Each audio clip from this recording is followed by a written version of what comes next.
Phillips here, and we've transformed the Autogeek show car garage into a laboratory, and we're going to have some fun today. With me is a very special guest, PJ from Dodo Juice. Hey Mike, thanks for having me. Hey, I heard you're introducing a brand new product to the market. What do you got there? Basically what I brought along here is the Homebrew Wax Kit. Now in this kit you have everything you need to go home and make your own Carnauba wax right at home in your own kitchen, and then use it on your own car the day after. Wow, that sounds cool. You know, I've always wanted to play chemist, and even more than that, mad scientist. So let's take it over to the workbench and see what's inside the kit. Let's have some fun. You know, I love science, but after the first explosion, they kicked me out of chemistry class. So I have to ask you, is this safe that anybody can make this? Absolutely, Mike. What we've done is we've put together the ingredients in this kit so that anybody can go home and make themselves a wax that they can use on their car the next day, as long as they follow the directions inside. Directions? What's that? Something with words I gotta read? Absolutely. We've put together a very simple 12-step directions for you to follow. Another 12-step program I gotta go through? Okay, well, tell you what, let's take a look at what's inside the kit here. All right, let's open the box up here. Now inside the box you actually get this nice little tin. That's what everything comes in, and you can store it in there afterwards. Put the box over there, get the lid off of there like that, put that on there. You got this foam protection to make sure everything inside stays safe. The first thing on the top you have, they're the directions. Let me throw these away? Absolutely. Let's try to follow those. Okay. The other thing we have here is a stirring stick. You're going to need that through the process to make sure that you mix the liquid phase with the wax phase. You also have here the label sheet.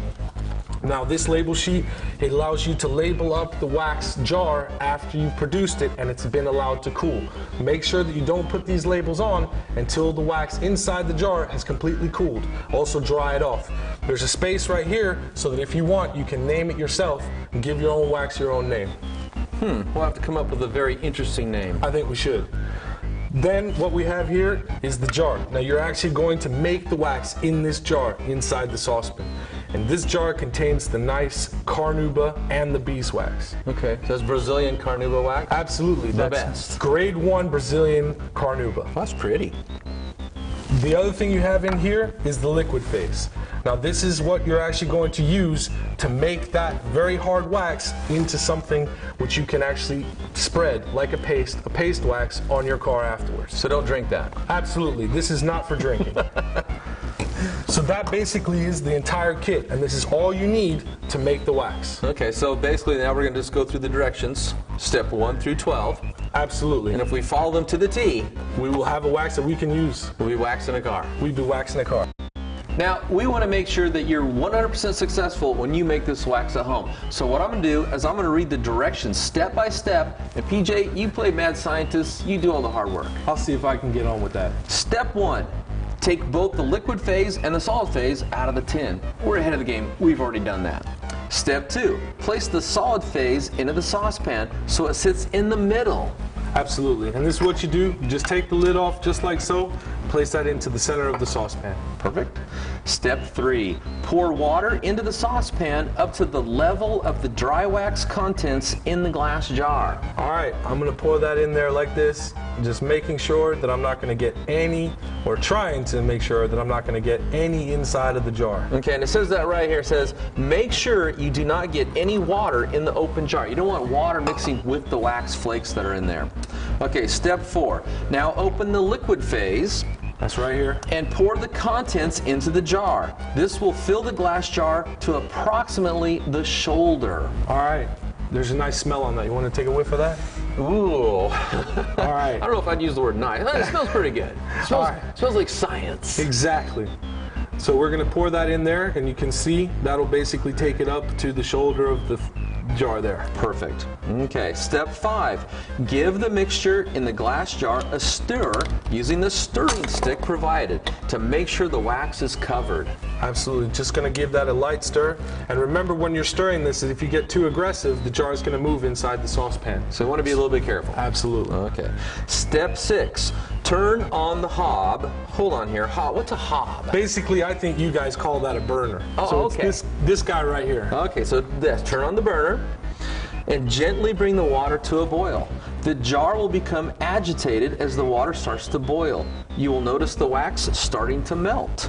Stir it using the stirrer provided. Once the water is boiled, turn down the hob and allow the water to simmer. Okay, so we've got that turning up. Now what we need to do is, through the magic of editing, speed this process up. Exactly. As you can see, the water's now boiling, and if we go back to step 6, this is where it says to store it. Absolutely, Mike. Now, what we're going to do is, you can see as it is boiling now, the jar is being agitated a little bit. So what we're just going to do is we're just going to gently give it a bit of a stir in the bottom there. The jar might move around, but as long as you're careful, it shouldn't be a problem. You're going to make sure not to stir it too hard. And basically what we're trying to do is to mix that up properly so that you don't get any of the solids stuck to either the bottom or any of the sides of the jar. At the same time, if you can notice, we've only filled the jar, as we said in the directions, to the level of the wax content inside the jar. Now we did that because here, as it's boiling, the water is spitting, and it can spit into the jar. And you don't need water in the wax at all. Absolutely. And what he means by that is when you go to put the water into the saucepan, only pour enough water there so the water level comes up to the wax in the jar. You don't want any higher than that. That's what he means. Okay, let's take a look at step 7. As you're bringing the temperature of the mixture to the melting point, you can start to think of a good name for the new wax. Hey, that sounds like the fun part. Absolutely. What we're going to do as well is, and we're just going to turn it down slightly so that the water doesn't spit too much as it's cooking up. You're turning the hob down. I'm turning the hob down, or the burner as you'd like to call it. Okay, so I'm just going to make sure that doesn't spit too much, and I'm going to make sure that that tries to stay in the middle. Have you got any ideas for a great name? Absolutely. I've been thinking we should call this car wax. Car wax? Does that work for you? You know, I've always wanted a wax named after me. How about Mike's Car Wax? Well, you know, I think, you know, since I did all the work, that might not be completely fair. How about Green with Envy Wax? I think you've been thinking about that one for a long time, Mike, and I think we can probably agree on that one. Okay, well, I know after we get done putting this on a car, he's going to be envious. So. Absolutely.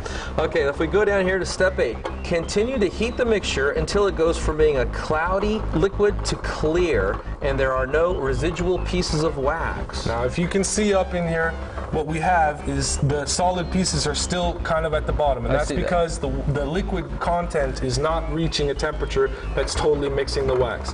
Once the waxes start to reach their melting point, they're going to start mixing more with that liquid content, and that liquid is going to become more of a cloudy color. Okay. And that's when we know that the waxes are getting more and more melted into the liquid phase. So basically, you want to stir this until you see that go transparent. You don't have to stir it all the time, but what you do need to make sure of is that you don't get any parts stuck to either the bottom or the side. So you have a uniform, consistent mixture. Absolutely. Okay, simple enough.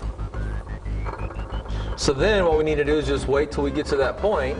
Then we're going to take and cool that down, right? Absolutely. Okay, so let's go ahead and let that go from a cloudy mixture to a transparent mixture. We're still here at step 8. How's it looking, PJ? It's looking good, Mike. It's going now. It's actually just gone from cloudy and it's all the way transparent, and it's ready for the next step. Okay, let's go back to the directions. Step 9. Move the saucepan off the hot hob, okay, that's the burner, and onto a cool ring. Now, most people are going to be doing this on their home stovetop, and they're going to have 4 burners, so you'd put it on one of the burners that's not on. We don't have 4 burners here, so we're going to put it on the stainless steel workbench. That's what you do in the lab. Now, step 9 also says, get a jug of cold water and fill the saucepan to the shoulder of the glass jar. Now, there's a jug if you want to fill some of that in there. And make sure, again, that you don't get any inside the jar. Now, what we're doing is, because the water that's still left in the saucepan is very hot, we're filling it up to the shoulder, and we're causing a single lukewarm temperature of water to completely be surrounding the wax. That way the wax, just a little bit more up there, that way the wax is completely surrounded with the lukewarm water, and it'll cool naturally that way. Right up to the shoulder like that? That's perfect. Science. Just the way. Okay, so now we've got through step 9, and that says to let that cool for 12 to 24 hours? Absolutely. I mean, you're gonna basically need to leave it until everything inside of that jar has completely cooled and become solid again in its paste form. Now, depending on the temperatures that you're in and the ambient temperatures that you've left it in, what we recommend is the 12 to 24. Sometimes it could take up to 48 hours. Okay, so this is what you mean by naturally cooling, though. Absolutely. Letting the temperature come down with the ambient temperature around it. Absolutely. Okay. Just allowing that now to go from this very liquid form into the paste wax that you're then going to be able to use on your car. Okay, and that's step 10, where it says the molten wax should be left to cool naturally in the saucepan, and it may take 12 to 24 hours. Okay, so there we've done that. Then if we go to step 11, it says, now this is fast forward. After the wax is cooled, so you know the next day, you come out here, you pull that jar out of there. Then it says, after removing the wax jar from the saucepan and giving it a good clean, fill in the name of your Dodo Juice Homebrew Wax. And what we've done here is we've added a little label sheet with the space right there so that you can put in your name. And I think we agreed on Green with Envy. That's the one. So we'll put that in there with the permanent marker, and then you'll get that on there tomorrow when the wax is cooled off. Okay, then we're down to step 12. Congratulations, you're a home brewer. Wow, we've done it. Even you and I. Wow, that was a lot of fun. In fact, it was really easy. And you know what? This would make a great gift, you know? If you've got someone in your life that's a car nut and they got everything that they've ever wanted for their car, but they don't have this, do they? Absolutely not. I mean, as far as we know, this has never been done before. It's a simple, and I think it's a fun little kit. No. And it's going to have a lot of people having a lot of fun and being able to go out and put their own wax that they've made themselves on their own car. I think it's going to be an experience. It's very personal. Absolutely. Yeah. Well, you know what? I've got a car coming in tomorrow, so we're going to let this cool down, and then if you want to stick around, we'll test this out on a car I have coming in just for you, just the right color. In fact. I'll be here. Okay, let's do it. All right. Thank you, PJ. Thanks a lot.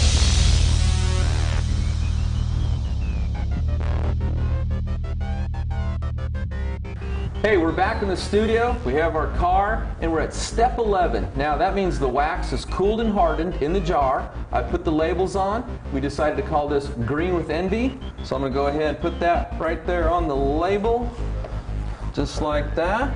Now there's no mixing this up with any other wax on the shelf, and we're ready to go ahead and start putting this on the car. Now what do you think of the car? I told you I was going to get something cool and green. What do you think? Mean green machine. I'm loving it. Man, this thing is bad, and it's going to look even better after we get the wax on and off. It's going to live up to the name. It's going to be Green with Envy to everyone who sees it. Now, how do you usually like to apply your wax? I usually use a foam pad and apply it by hand. Well, I'm kind of a machine guy, so tell you what, I've already got 2 DA polishers set up. I've taken some of the wax out of the jar already and placed it on the foam pad, so we're ready to go to town. All right. Tell you what, you take the high road, I'll take the low road. Sounds like a plan. Let's do it.